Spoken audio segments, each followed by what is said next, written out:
And hello, everyone. Welcome to my first live. I have never done this before. So it's very exciting to connect with all of you here in person on LinkedIn and to be able to talk a little with about what I see happening with the new Google and what the content opportunities are. So this will be relevant if you create content on any level, whether you're working in-house and you're creating it for large scale campaigns, or maybe you're a solopreneur coach, you work in a smaller agency, and you might not be creating that much content, but the content that you do create, you want it to be impactful, you want it to make money, you want it to do all those wonderful things that we thought we could do up to when Google changed things, but things have changed since then. So I've had an opportunity to play with the new Google, and I wanted to share my behind the scenes take of what I see. So I'm going to pull this up here. We're going to be looking at some slides now, plus me down in the corner. For those of you who are new to me, you may know me through my B2B SEO writing course here on LinkedIn. I'm a LinkedIn instructor, but I've also been in the SEO world for a really long time. I started the SEO writing industry back in the late 1990s, and Forbes has actually called me the pioneer of SEO copywriting. So in terms of like street cred, what I've seen and how things have changed, I've been in it since the very beginning and have watched how the search engines have come and go and social networks. So that's why I threw out things like, remember Yahoo directory listing? There are very few core people probably listening to this live who may remember that. Ask Jeeves, Alta Vista. So we're going from back then. And that's why I feel like I've got a very unique view of what Google is doing, because I have gone through so many changes.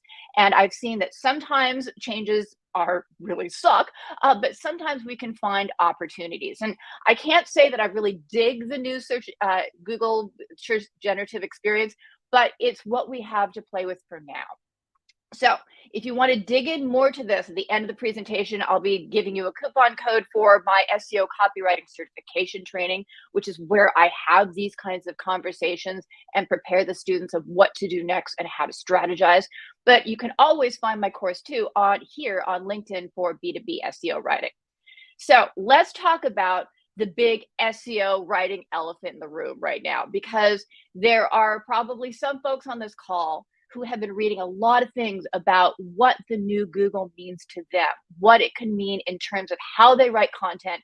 Is it even worth writing content anymore when Google might scrape it and use it for its own AI generated answer, or if something else happens? So here's the deal of what's going on with this, right?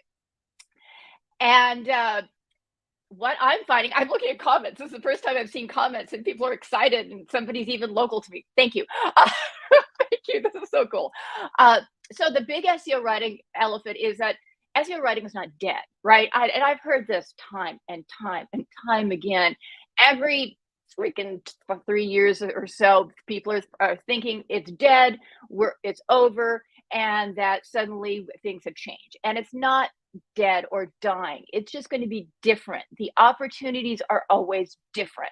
And that's where I want to focus on those differences. So the first one, and this is something that's kind of oldish school SEO since all this started happening, but even more important now is I'm seeing that position 0 when I'm doing those searches even more important.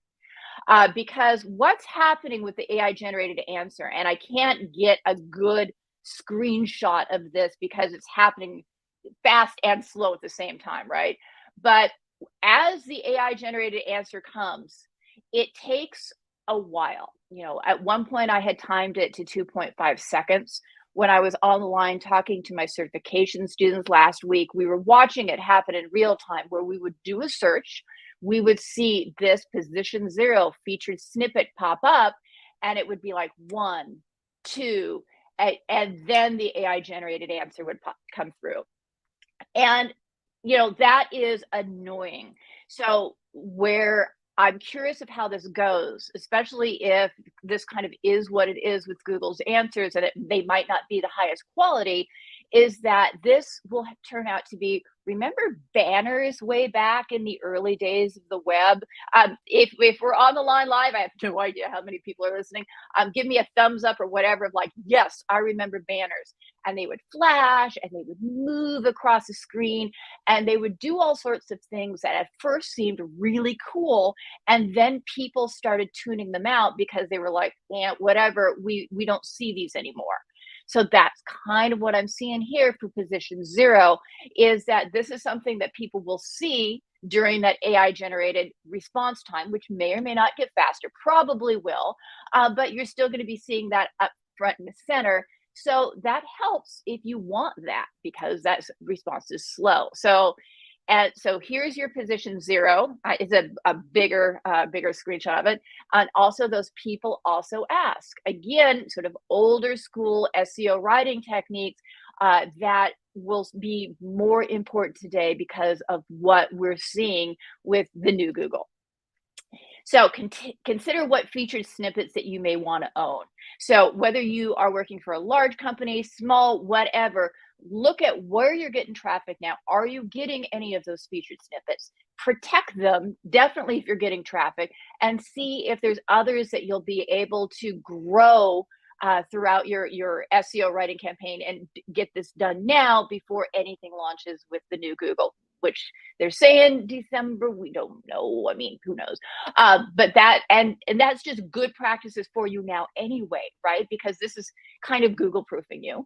But it's also something that if you can get in those featured snippet results, everybody loves those. So you might not be able to get all, but you can at least develop a strategy for it. So this is the second tip I've got for folks, which is the email newsletter. And if you are an old school digital marketer who has been around for a while, you feel like, yeah, Heather, okay, I know newsletters, important, whatever. Here's where they might be more important down the line. I have talked to a number of publishers, both big and small, that are watching how Google is pulling content for their answers. I can tell you that I have seen my content be used in some of the generated answers without citing my site.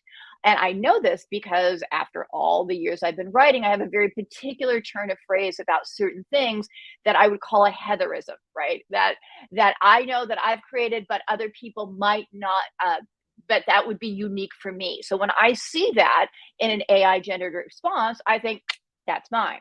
So if you're a publisher and you're cranky about having your content be used for Google this way, which totally makes sense, here's one advantage of the email newsletter is that you can take that content where you might focus on very specific search rankings that will drive people to your site. So you're using things, Google, to kind of pre-qualify people, right? But then what you're doing after that is giving those subscribers maybe better, different information than they would find online. Here's a little bit of information online, but here our subscribers are getting our best bits. And we've all seen that some creators are moving to paid subscriptions for the best bits.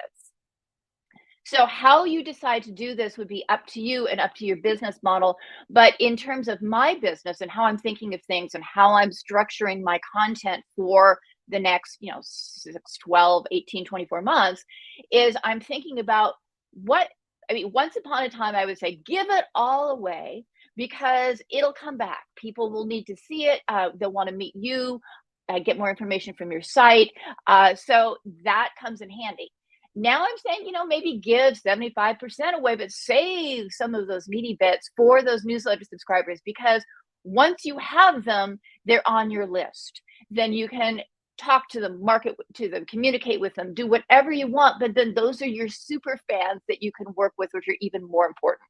And plus, right now, we know that Google is fickle, right? So even though I'm talking to you and saying, hey, here's what I'm seeing, here's where Google is probably going, there is a possibility that Google zigs or zags, and that the way that we can protect ourselves is to think of Google like lead generation to our newsletters.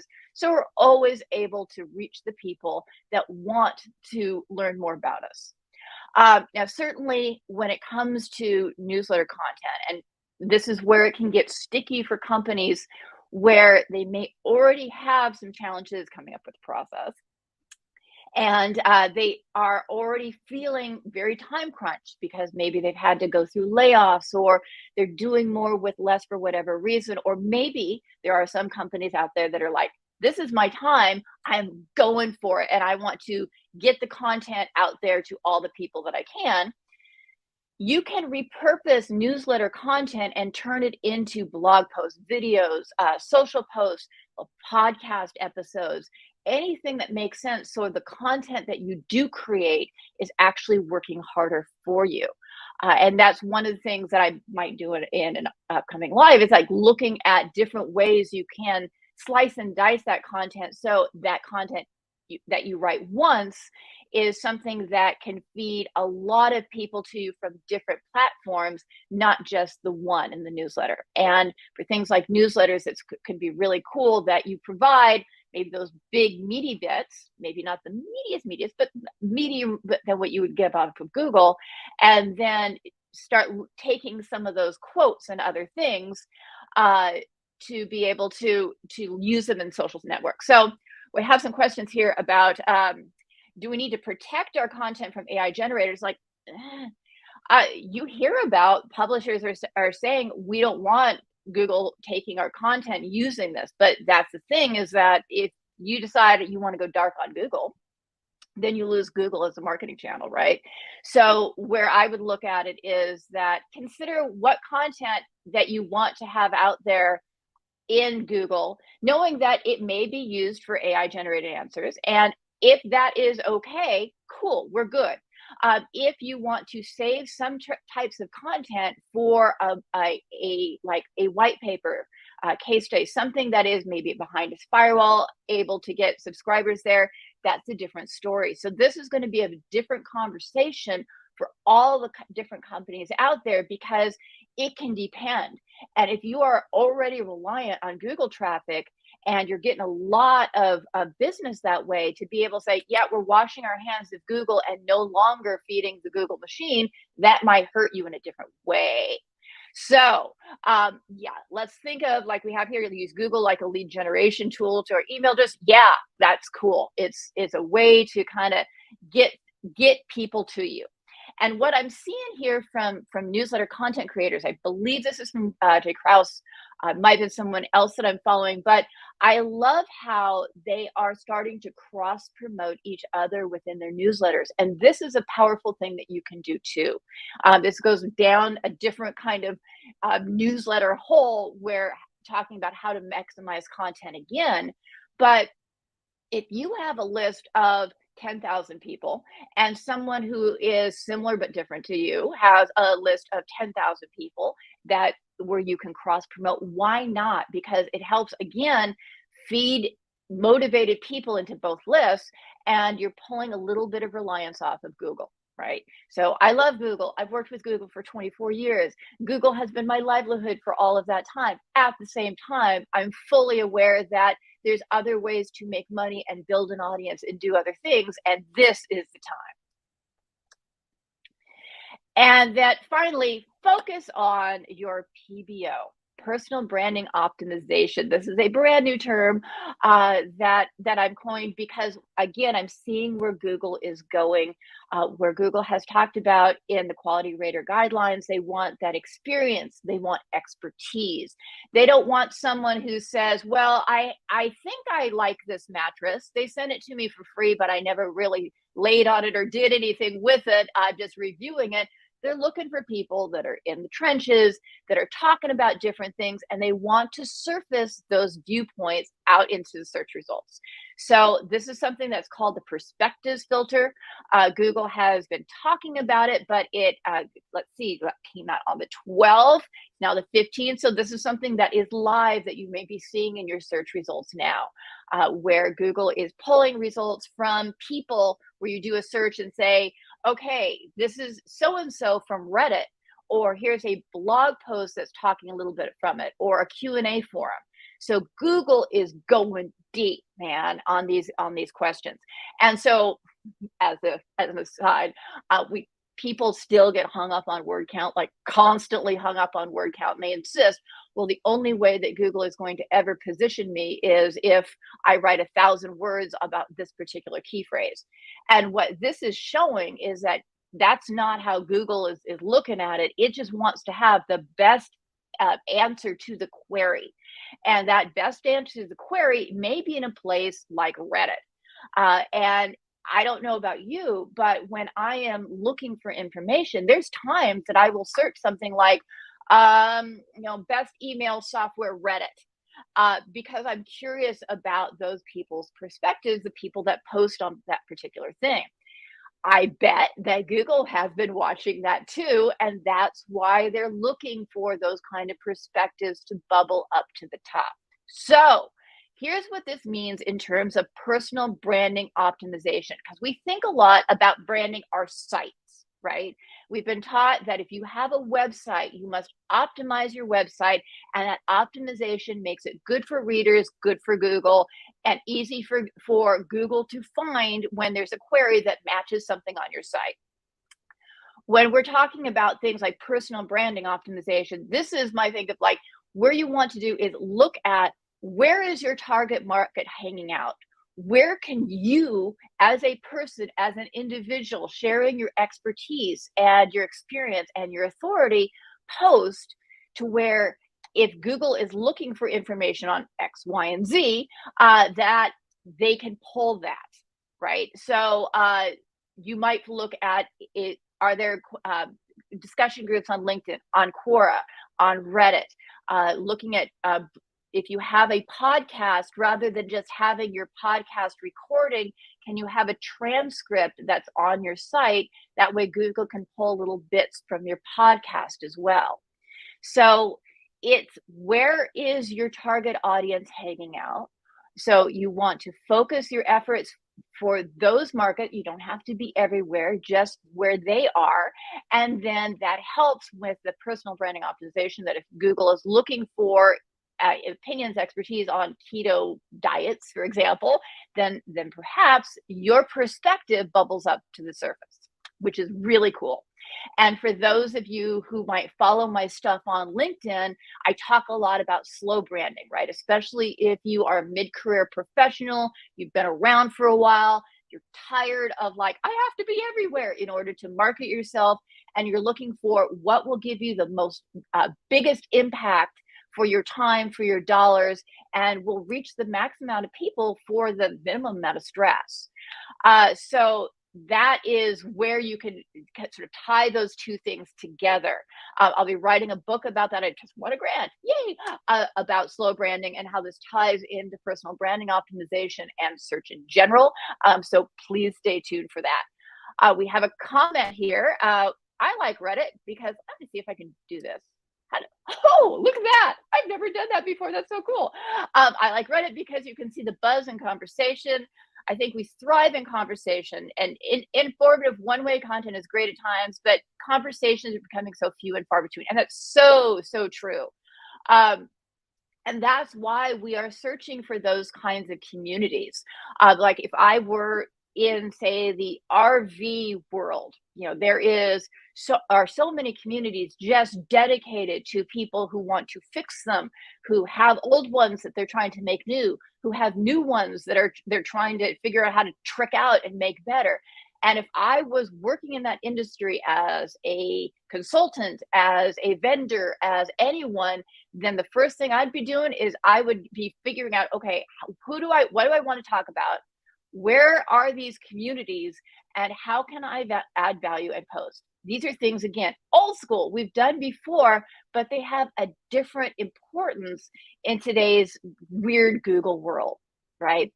So those are the three things that I'm seeing where you can start working on all of these now. And that's what's cool about this, is that you have options. Everything I'm saying is nothing that's going to come back and I'll be like, well, I was wrong. And that stuff you've been doing all this time, yeah, that's not going to help you anymore. Now you need to do this. This is all stuff that's going to help you in the current moment, and that also helps you future-proof what you're doing. the newsletters, the personal branding optimization, the going for the featured snippets in position 0, because we know that's good anyway.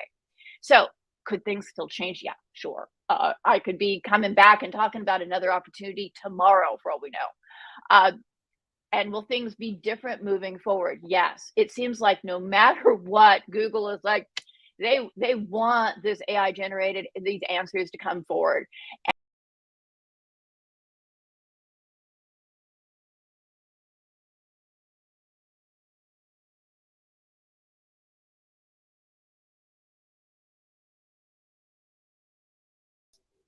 I don't know what just happened. I just kicked myself out. So let me get back to what was going on. There we go. I'm flipping to the right thing. There we go. We have options. So hopefully I didn't lose anyone and we're back on the slide and everything is cool. So looks like we're good. Looks like we're live. All right, here we go. So we are all cool. So for folks that are on the line that wanted to learn more about the SEO copywriting certification training, they want to dig into this more, you can find me at SEOcopywriting.com and save $300 on it by using the coupon code New Google, and that will get you everything that you want there. And if you have questions, I might have lost people when I things went wonky there, but quick recovery. Good, people came back. Awesome. What's funny behind the scenes is like you go live with any other platform, you're just like pushing a button and pew.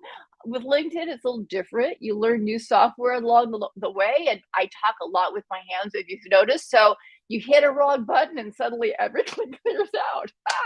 Okay. So, and if you guys have any questions about this, send me a DM, send me an email. Again, you can check out my LinkedIn learning class here about SEO writing. If you send me a DM, I believe I can slip you a link to where you can check it out for free. Many of you probably have that as part of what you're doing anyway. So yeah, I hope this was helpful and provided a little bit of insight into what you can think about and do next. Now, we have a couple minutes if you have any questions at all, so let me know. I will check here in the comments to see. Da, da, da.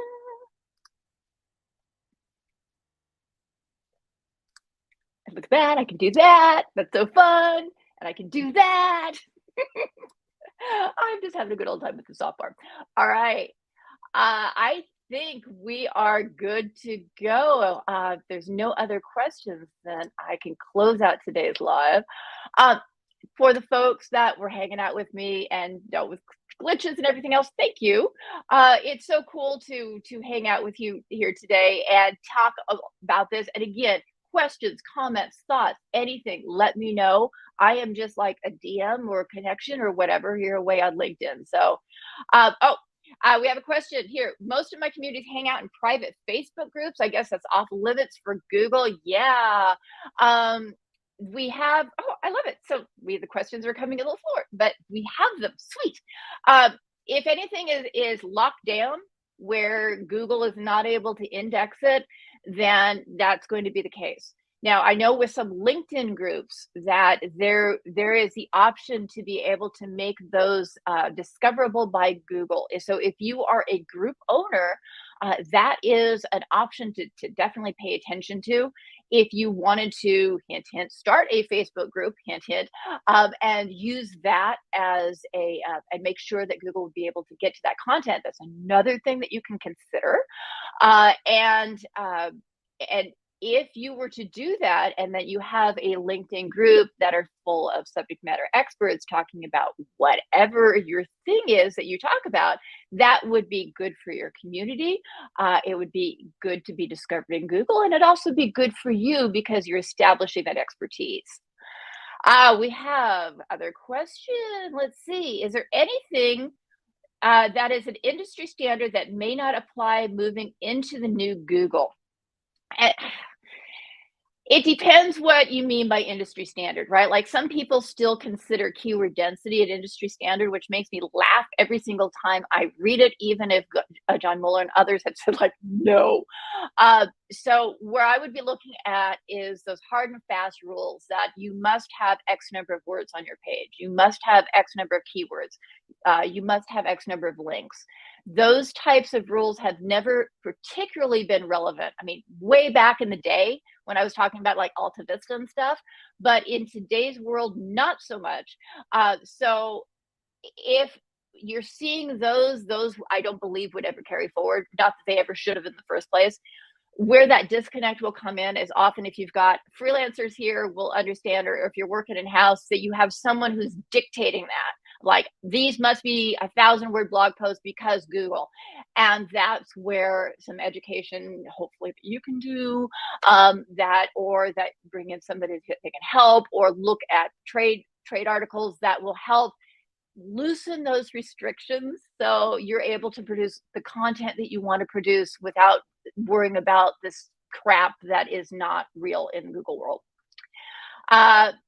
We have the link to the training. Let me see if I can do this. I don't know if I can.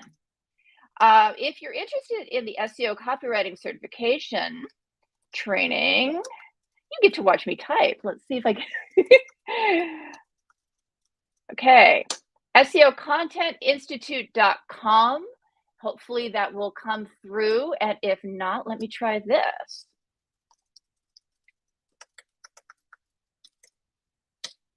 It's so fun hanging out with you guys and like, there we go. That can teach you everything that you ever want to know about the SEO copywriting certification training. And then, of course, we have what's here on LinkedIn as well, which is more of a 101. But if you're like, whoa, this is like way new to me, and I just need to figure out how to spell SEO, which no shame, we have all been there.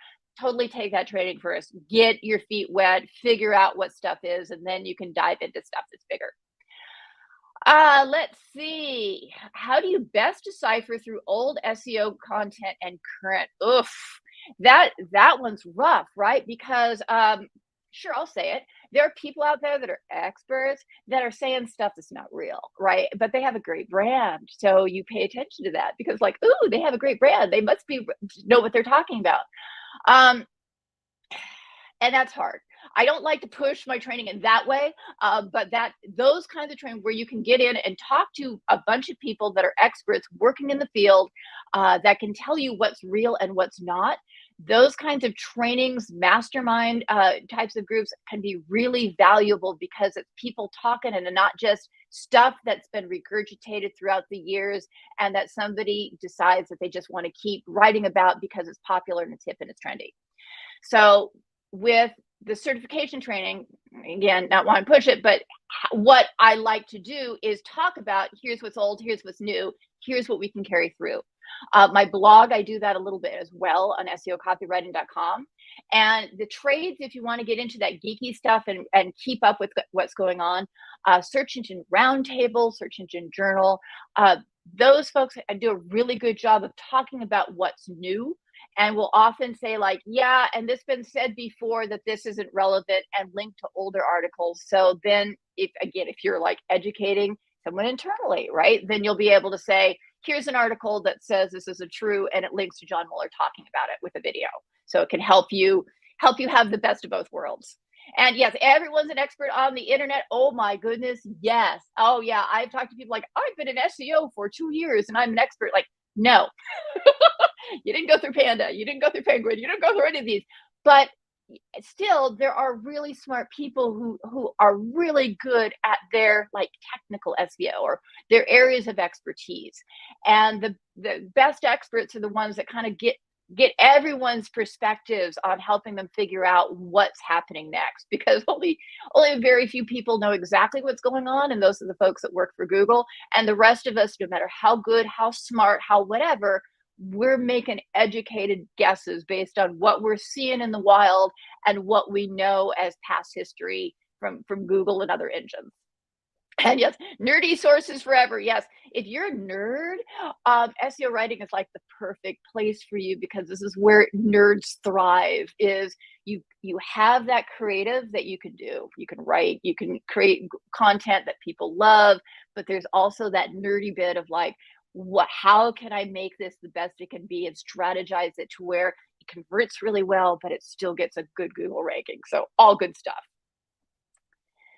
All right. I almost cut it out early last time, so I'm going to talk more slowly and say, "Hey, we're getting close to our time here. Is there Are there any other questions, thoughts, comments, anything?" Okay. If you'd like to learn more, ta-da, there's a new banner. You can email me, ta-da, a new banner. Find me here on LinkedIn. Um, and thank you for whoever showed up. I have absolutely no idea how many of you are out there, but I appreciate you so much on hanging with me during this time and having fun with me during, what is a little stressful to set up, but now that I've done it, it is just the coolest thing in the world, and I appreciate you. And wow, whoever you are, LinkedIn user, I'm going to show you because that's just so fun. All right. Hey, oh, Wendy, you're on the line too. Hey, waving. Look at that. That's so cool. I have fans. Okay, I had no idea. You guys are making me feel so good. I am going to let this go. Um, Check in with you after the broadcast, see how it went. But thank you. It has been a great time, and I love this. I made LinkedIn fun again. That's we try. It can be so boring. At least I can do this. We say the subtitles are taking or something, DA, and transcribing it as good dog. Well, that could be true too. All right, guys. Have a wonderful rest of your day. Let me know how what you think, how it goes, any brainstorms, and I will talk to you soon. Bye, everyone.